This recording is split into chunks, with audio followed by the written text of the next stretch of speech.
Mvula ya ayina nanyimile ukukoda zese. Usiku hikwagwe ikala yehela mvula nanyimile. Wanyima chi? Kunyima kulu akamira mvura ichinayo.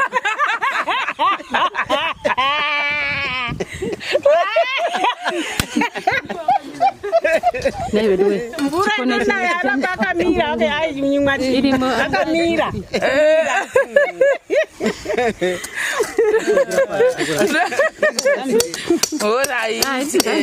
Continue. Vanofamba. Oh, ini. Buya, yeye ndina madzene Changani. Ndiwanikwe nemurume unonda. Na matrain. Alright. Sorry many. Roti muna matrain vari vatatu 1 2 3 kuna matiriri. Vana matiriri chokwadi ndisatoda kutokukumbira kuti vana matiriri. Gamba kwadama. The house plants. Mwaya muchene ndana mararido. Changani please. Kombela kamwena kumatitoni kamwena kombela kaombe kumufuna wasati loyi mwana avanokutekiwa zvakakahle avanokukuma wanuna wakakahle avanokuvaka emuti wakwe zvakakahle kungahava kukwini lava kumurangari muchene apa patikuite inde chikuvunza neshone muchipindirane Nechishangani. Sa apa pa isusu tiri kuitei akasuselela chidhina. Akasuselela chidhina. Akasuselela. Akakale kuti vakavakakare.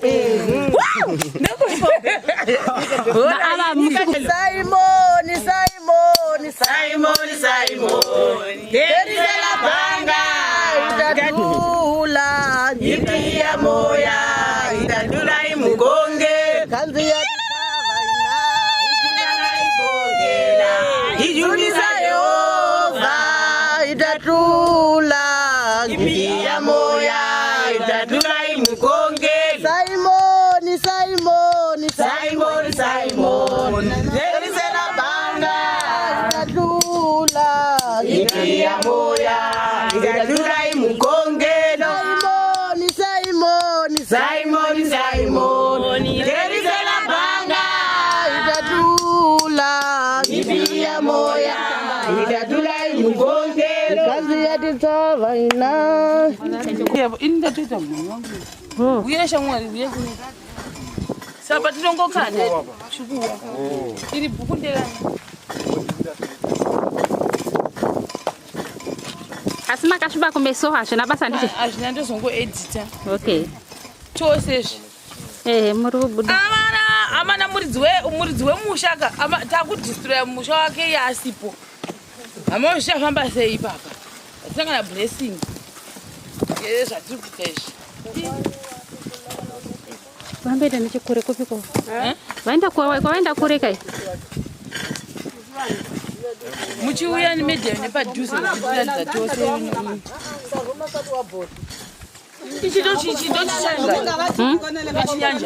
Chichangani.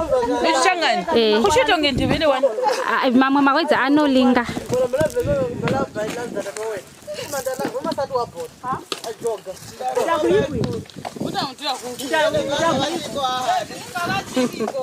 Anonzani madhava neredi ngambouya Bye. chimboya nelanguage yenyu zvatiri kuita neshangani muri papapa. yai kwanapa chiuya yapa muchiita katula wana la kungasusa zvidhina lezvi hey katula kama ukamufambile phe mabasa final net inyi heti ya ndipe linet heti kaikanga mongo kumanya nemi MTN uyei MTN Chakanaka ichocho makamechesa ihembe dzebasa apa patiri kuite inde chikuvhunzai neshione muchipindira nechichangani. Saka apa paisusu tiri kuitei akasuselela chidhina akasuselela chidhina akakale kuti vakavaka kare saka imimi chimbotiudzai muri vechechi ipi? ina anamata AFM Apostolic Faith Mission Zimbabwe. Alright. Ko amaya makatanga kuvaziva rini vepanapo? Vati vile kale chikwembu chibwelekwa loya washupeka aine ndleleni kutakuta kwini kutata mvuneta sei kwebe ikesa chikwembu chingavuneta avo mwina muya ole mutaivuneta avo kana mali yako naina ai tupa kuiva vuneta ai ndleleni se zvilo zvakura manje azvitupanya zvingatupa hanzi mari iri kunetsa mari yaitinetsa kuti vakacheri tatiri bhizi kuda kuti tungutai vanadzo mumwoyo mari chemumaoko ndochataishaiwavo ndizvamuri kutaura tinofara nezvaitwa izvi nadhona uyu ii mwari ngamuite zvakanaka ivi munogara kubhuku ripi? Pamuhlambi village. Pamuhlambi village.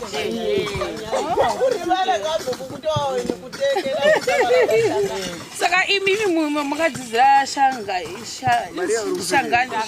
Changani kunogwe kuti mutori mashangani. Tori machangani. Mina ndele kunene nitekiwe kwane. Mukhalanga waku wakutupeka usikavishavane kakadoma le murumo nje akakutorai mushangani Changani imi munobva kushavani ava mushangani mashangani ndi like ndove kuside kunogwe kwati vanenge vakabva kumoza vanenge zvezvifamba siyani ndeve muno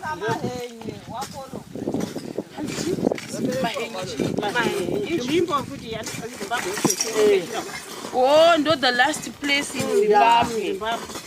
Saka inotaura language yayo inonzi Changani. Chero muno mwine kutenga Changani. Muno ndakatoona kuti vanhu vazhinji Changani. So like izuro ndakanzwa munati akati yandevele ere. Hoi Changani. Changani. Waikuza neChangani. Ndikuzivi. Alright. Saka muri kuhwasei nezvikuitika panapa. Kufara singai neshangani saka ngo takile ngofu izvona zvino namunhu nowashupeka ngofu chisiwana takueneliwa emvula nanyimile usiku ikwako tikanekwawo naneliwa emvula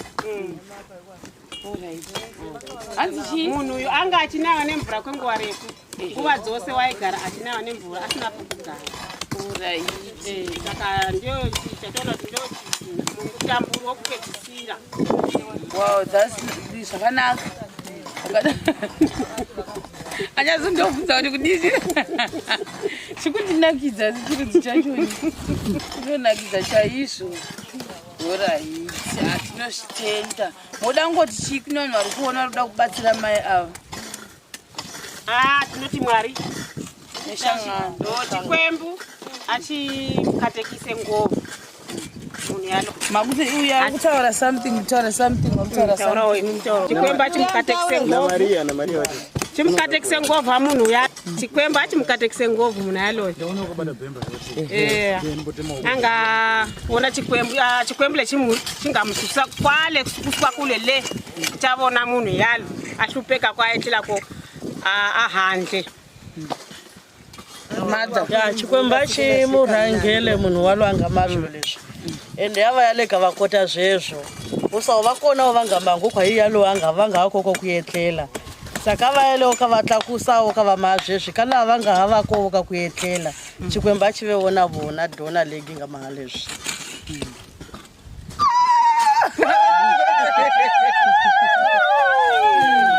Inini ndiri mundau. Taurai. Inini ndiri mundau. Shuwa Mwari ngaamukomborere henyu imimi mabatsirawo mai avaeneseka nevana vavo. Veinaiwa ngemvura zuva ngezuva. Mwari amuitire zvakanaka, Mwari amuropafadze. Mubetserewo vamweni zvari kuneseka, musagumira panapa. Murame meenda mberi mevabatsira vamweni. Kuti variye vamweni vakawanda vakafanana nevava. Saka mwoyo yenyu ngairambe yakadaro, Mwari amuitire zvakanaka. Ameni. Mbuya uyai padhuze apa. Mbuya imi munotaura chizhinji chaizvo. Ni muchangana ngakwana. Oh, muchangana akakwana. Taurei tiwe. Munonzi mbuya ani? Mina ni mbuya D. Nitekuvaka ka D. Nani suka 3 kula kandali. Ilo munisuka la kukona. Nitekuvaka ka D. Hanzi kwa D waita sei D? Kwai ndakarorwa kwa D. Ndokanda ini ndobva kumusha kwa kuseri kwa Ndale. Ndali mawo machangani. Machangani. Varorwa mune muchangana. Muna muchangana futi.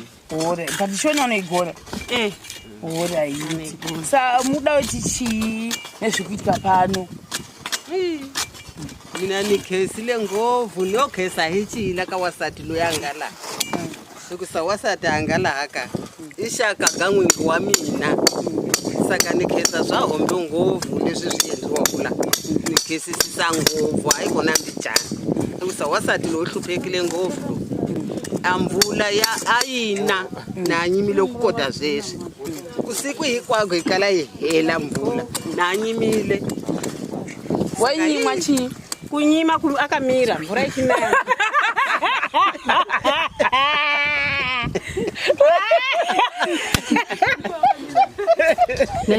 Mvura inonaya akamira ayinyimwa akamira.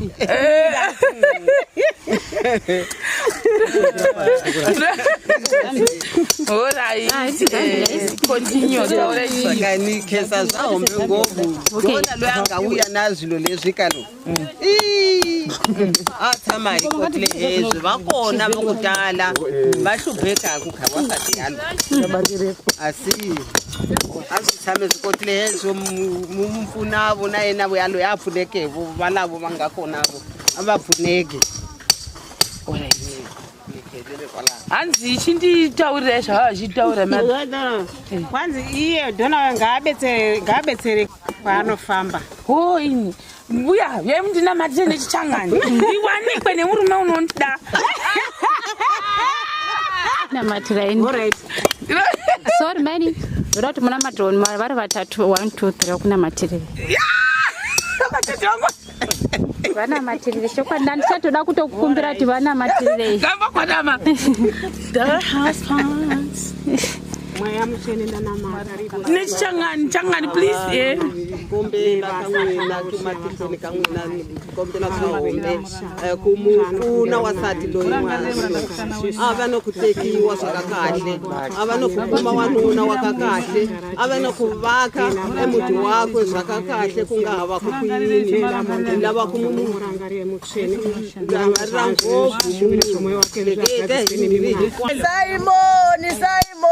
Simon Gerizela banga itatula nyikia moya itatula imugonge kanzi ya tikava ina ikongela ijuniza Yehova itatula nyikia moya itatula imugonge Simon Gerizela banga itatula nyikia moya itatula imugonge Simon Gerizela banga itatula nyikia moya itatula imugonge kazi yatitsava ina na ikizama igongela ijuniza Yehova itatula nyikia moya itatula imugonge Simon Gerizela banga itatula nyikia moya itatula imugonge Simon itatula nyikia moya itatula imugonge kanzi yatisava ina ikizama igongela